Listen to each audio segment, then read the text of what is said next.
పరిపాలనా విధానం ఎట్లా అనిపిస్తుంది? అంటే ఇంత తక్కువ టైంలో ప్రజల చేత ఏవగించుకోబడుతున్నటువంటి సీఎంగా ముద్రపడ్డాడు ఒకటి. రెండవది అంటే ఆయనకు కూడా తెలుసు ఈ మనకు అధికారం వచ్చేది ఉందా, మనం ఇచ్చేది ఉందా అని దాంతో మొదలుపెట్టినట్టు. ఒక గుట్టకైతే ఒక గడ్డిపోస కడుతున్నా, పోతే గడ్డిపోస లేకపోతే వస్తే గుట్ట అనుకున్నాడు. అనుకోకుండా ఆయన కలిసి వచ్చింది. ఆ కేసీఆర్ మీద ఉన్నటువంటి వ్యతిరేకతతో ఆయన బై డిఫాల్ట్ ఆయన గవర్నమెంట్ వచ్చింది అని సీఎం అని తప్ప ఆయన పెద్ద ఈయన ఎఫిషియెంట్ అని ఈయన గొప్పగా ఏదో చేస్తానని చెప్పి ఏం రాలేదు.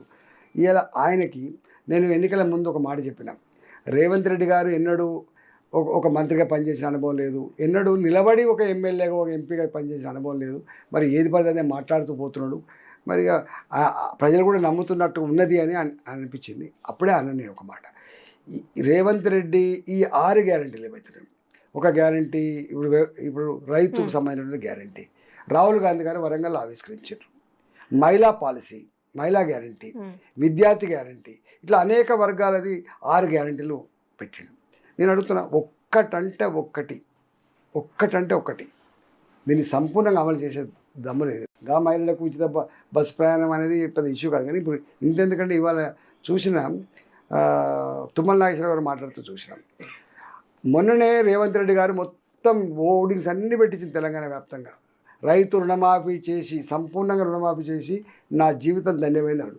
మరి సంపూర్ణంగా రుణమాఫీ చేస్తే మా మేడ్చల్ ఎంపీడీఓ ఆఫీసులో సురేందర్ రెడ్డి అనేటువంటి రైతు నాకు రుణమాఫీ కాలేదని చెప్పి బెంగతో ఎందుకు ఊరేసుకొని చచ్చిపోయాడు, సమాధానం చెప్పాలి. 2, ఇలా ఎందుకు మాలాంటి వాళ్ళం గ్రామాలకు పోతున్నప్పుడు 50% రైతులు రుణమాఫీ మాకు సంపూర్ణ కాలేదని చెప్పి ఎందుకు అంటున్నారు? వాళ్ళే అంటున్నారు ఒక మాట.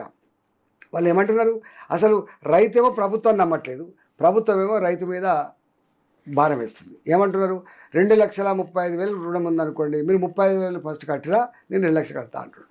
వాళ్ళు ఏమంటున్నారు, నా 35,000 కట్టకుండా నీకేం అవసరం, నాకు నీ 2 లక్షల రూపాయలు కట్టమని వాళ్ళు అంటున్నారు. ఇగో ఈ పేచీ పెట్టి ఆయన లెక్కలలో చెప్పాలంటే 13,000 కోట్ల రూపాయలు పెండింగ్ ఉందని చెప్తున్నారు. మొత్తం వాళ్ళు మీరు గమనించండి, 3 సార్లు ఫిగర్స్ మార్చారు. రైతు రుణమాఫీలో ఎలక్షన్ల ముందు ఒకటి చెప్పిండ్రు, అధికారంకి వచ్చినాక ఒకటి చెప్పారు. అధికారంకి వచ్చినాక వాళ్ళకు లెక్కలన్నీ ఉంటాయి కాబట్టి ఏం చెప్పిందంటే 48 లక్షల మంది ఫార్మర్లు 34,000 కోట్ల రూపాయలు మేము సంపూర్ణంగా రద్దు చేస్తామని చెప్పింది. అంతకంటే ముందు ఇదే రేవంత్ రెడ్డి గారు 60-68 లక్షల మంది ఉండొచ్చు, 40-45,000 రూపాయలు ఉండొచ్చు అని అప్పుడు గవర్నమెంట్లో లేడు కాబట్టి అంకెలు చక్కగా తెలియదు కాబట్టి అందాజా చెప్పిండు. గవర్నమెంట్ వచ్చిన తర్వాత మరి ఏం లెక్క తెలిసిందో ఆయన క్రైటీరియా ఏందో నాకు తెలియదు కానీ 34,000 కోట్లు అని చెప్పింది. మరి 34,000 కోట్లలో ఈయన ఇచ్చింది 17,800 కోట్లు అని చెప్పి సీఎంఓ ఆఫీస్ రిలీజ్ చేసిన అంకెలు అవి. 17,900 కోట్లు 18,000 కోట్లు అందాదా రిలీజ్ చేసింది. ఆ 18,000 కోట్లు కూడా నిజమా అబద్ధం అనేది ఇంకా ఇప్పటికీ వ్యవసాయ శాఖ దగ్గర లెక్కలు లేవు. వాళ్ళు అంటున్నారు మాకే లెక్క తెలియదు సార్. మరి వ్యవసాయ శాఖే లెక్క తెలియకపోతే మరి ఇంకెవరి తెస్తుందో వాళ్ళు చెప్పాలి. నేను ఆ డిస్ప్యూట్లకు పోతాను. ఒకవేళ వాళ్ళు 18,000 కోట్లు అనుకున్నా కూడా ఇంకా 16,000 కోట్ల రూపాయలు మరి పే చేయాలి. ఎప్పటిలోగా పే చేస్తారు, ఎట్లా పే చేస్తారు చెప్పాలి కదా వాళ్ళు. బీజేపీ పార్టీ అక్కస్తు చేస్తలేము, మేము ప్రతిపక్షంలో ఉన్నాం. మా బాధ్యత ఏముంటుంది, రైతాంగానికి ఏ సమస్య వచ్చినా వాళ్ళ పక్షం నిలబడి కొట్లాడే పార్టీగా ఉండాలి. కాబట్టి మేము గ్రామాలకు పోయినప్పుడు మాకు ఇచ్చిన సమాచారం మేము అడుగుతున్నాం. ఎప్పుడు ఇస్తామని చెప్పాలి కానీ మా మీద ఏమో అక్కసు మాకు లేదు, అక్కసు మీకున్నది. ఆ తదుపరి ఏ ఒక్క గ్యారంటీ నేను అడుగుతున్నా, మహిళలకి 1,00,000 రూపాయలు కళ్యాణ లక్ష్మి వస్తుంది, దానికి తోడుగా తులం బంగారం ఇస్తా అని చెప్పి. తులం బంగారం అంటే నాకు తెలిసి 60,000 ఉందో 50,000 నాకు తెలియదు, మరి 60,000 ఉండొచ్చు. ఏ ఒక్క పెళ్లి కూడా ఇవ్వలేదు ఇప్పటిదాకా.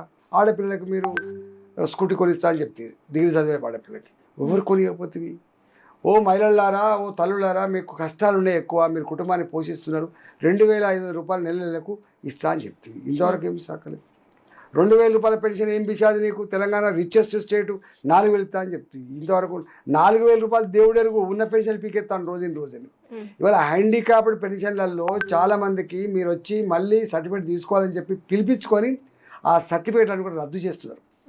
ఇలా కాళ్ళు లేని, నడుములు వంకరపోయినా, చేతులు లేనటువంటి, కళ్ళు లేనటువంటి ఈ హ్యాండిక్యాప్ల పెన్షన్లు కూడా 40% ఇచ్చి వాళ్ళకు అంతకుముందు 70%, 80% ఉన్నటువంటి హ్యాండిక్యాప్డ్ పర్సంటేజ్ వీళ్ళు తీసుకుపోయి 40% తీసుకొచ్చి రద్దు చేస్తున్నారు. ఇక్కడ ఏం జరుగుతుందంటే 4,000 రూపాయల పెన్షన్ రాకపోగా కొన్ని పెన్షన్లు పీకేస్తారు, హ్యాండిక్యాప్డ్ పెన్షన్ 6,000 రూపాయలు రాకపోగా ఉన్న పెన్షన్లు పీకేస్తారు. ఉన్న పెన్షన్ పీకేస్తారు. ఇవాళ ఎక్కడ నువ్వు ఇక నేను ఎవరు నమ్మాలి చెప్పు? గవర్నమెంట్నే తీసేస్తున్నప్పుడు నువ్వు 2,500 రూపాయలు ఇస్తామని చెప్పి ఎట్లా నమ్ముతావండి?